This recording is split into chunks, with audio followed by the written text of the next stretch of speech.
Today's video is sponsored by Famous Faces and Funnies, located in Melbourne, Florida, as well as Docking Bay 94, located in Boca Raton, Florida, and Ian's Display Stands. Click on the link below, and remember, shipping is nationwide.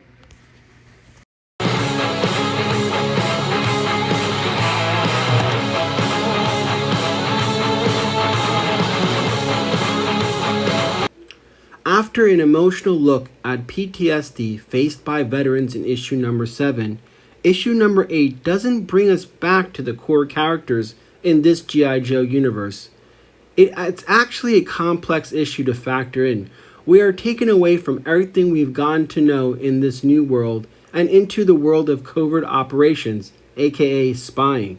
Now, before we begin, you have to know heroes and pioneers like Virginia Hall and Noor Khan. They are Allied spies during World War II that lived a double life, gathering intel against the Nazis, in Noor Khan's case, costing her her life.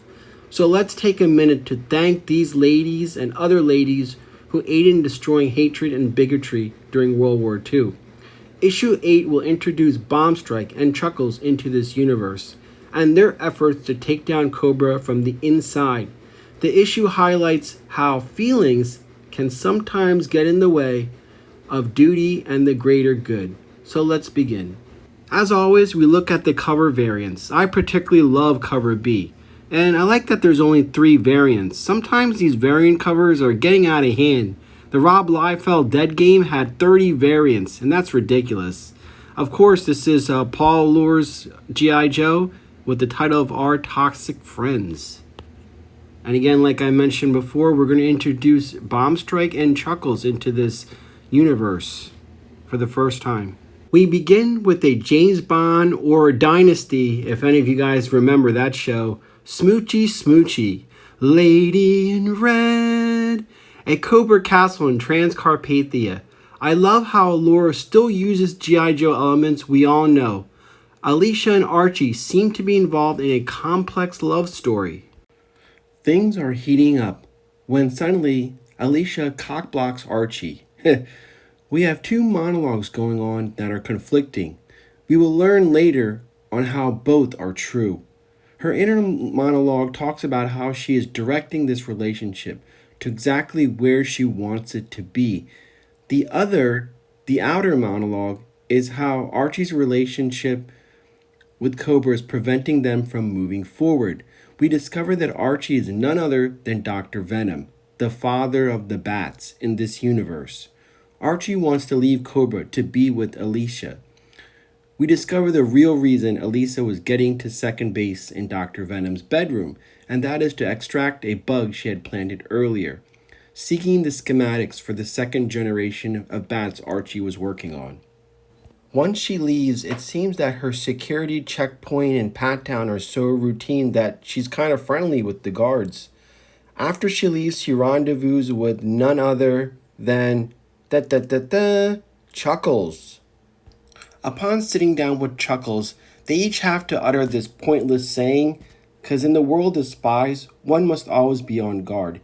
They talk about Dr. Venom's future defection, the current situation with Cobra High Command, and most importantly, difficulty of falling in love with your target. By now, I'm sure you figured out, Alicia is Bombstrike. She keeps saying that she's not falling in love with Dr. Venom, but we all can tell from her facial expressions and the words that she is saying are at odds.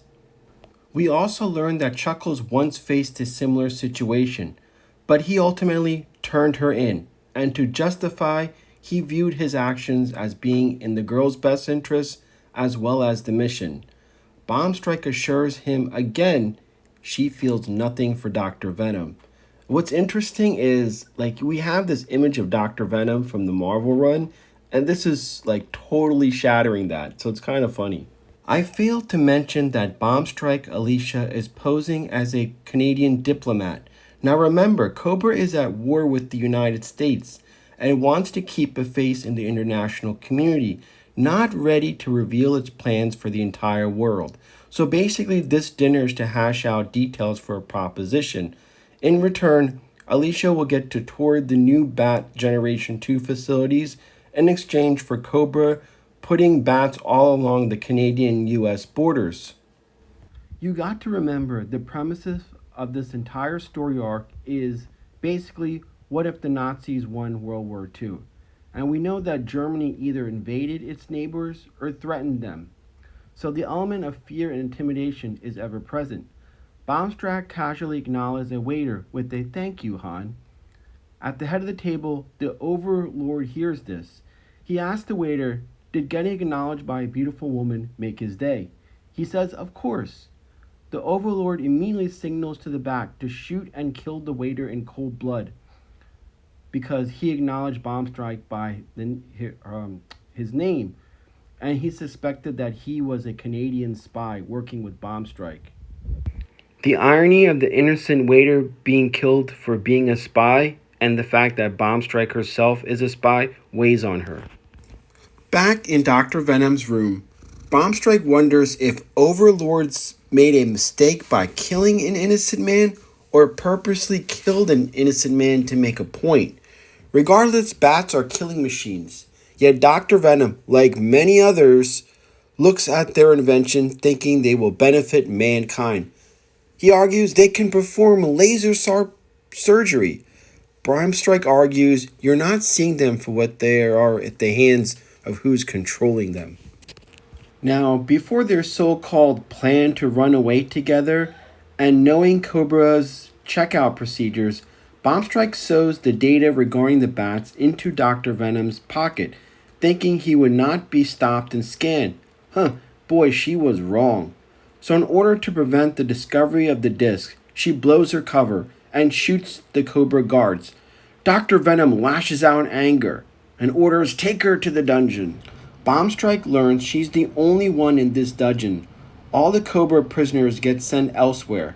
No one knows why Dr. Venom sent her to this older detention center, but she will be moved to a proper one after someone named the Interrogator, aka Dr. Mindbender, who we already met in issue number 4, shows up.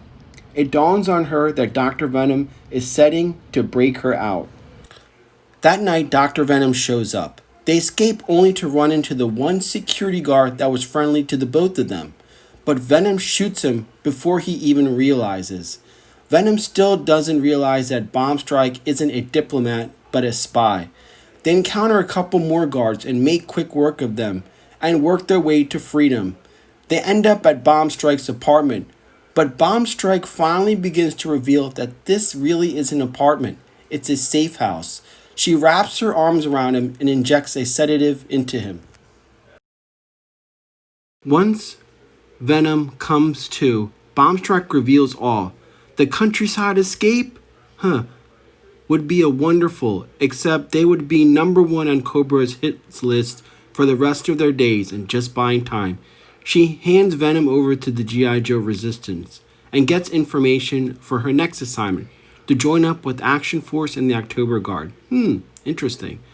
But during all this, a letter she slips into Venom's pocket is read aloud, begging him to work with GIJoe, rebuild his reputation, his life, and that she ultimately did what she did in his best interests.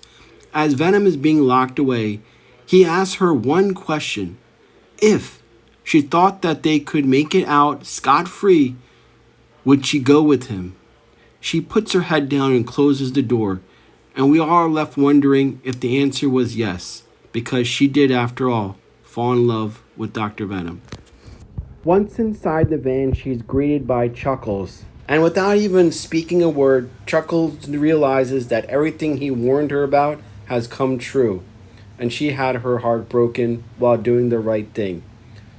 And they speed away into the night, acknowledging how difficult being a spy really is. So that concludes this issue. And wow, again, another excellent job going in a direction you did not expect. And I'll say it again for the millionth time. If you're sleeping on this story arc, shame on you. Well, anyway, stay tuned for next month. This is Shabu Are You signing off.